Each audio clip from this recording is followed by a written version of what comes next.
ये कहानी है भारत के उस बेटे की जो बर्फीली घाटियों में पैदा हुआ और पूरी दुनिया के लिए आशा की लौ बन गया। ये है सोनम वांगचुक, लद्दाख का वह हीरो जिसने संघर्ष को नवाचार में बदल दिया। कठिन पहाड़, कम संसाधन और सर्द हवाएं, इन सब के बीच भी वांगचुक ने शिक्षा को नया रूप दिया।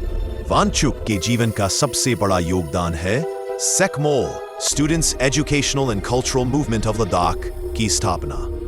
ये सिर्फ एक स्कूल नहीं बल्कि शिक्षा की एक नई सोच है। यहाँ बच्चे रट कर नहीं बल्कि करके सीखते हैं। सौर ऊर्जा, खेती, घरेलू तकनीक, इंजीनियरिंग, जीवन कौशल आदि। सेकमोल का मॉडल दुनिया भर में सस्टेनेबल एजुकेशन सिस्टम का उदाहरण बन गया।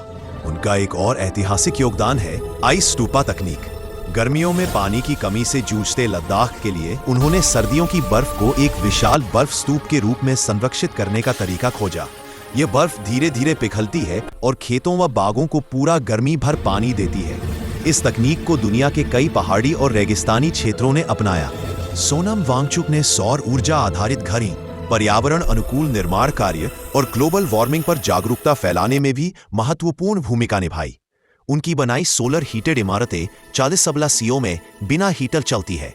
आज के समय में देश को वांगचुक जैसे व्यक्तित्वों की सबसे ज्यादा जरूरत इसलिए है क्योंकि भारत जिन चुनौतियों से गुजर रहा है, जलवायु परिवर्तन, ग्लेशियरों का पिघलना, पानी की कमी, शिक्षा की गुणवत्ता, युवा तकनीकी नवाचार, इन सभी समस्याओं में वांगचुक की सोच और मॉडल प्रेरणा और मार्गदर्शन देते हैं।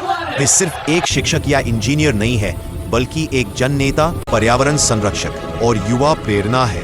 उनका जीवन सिखाता है कि नवाचार सिर्फ मशीनों से नहीं बल्कि सच्चे इरादों से जन्म लेता है।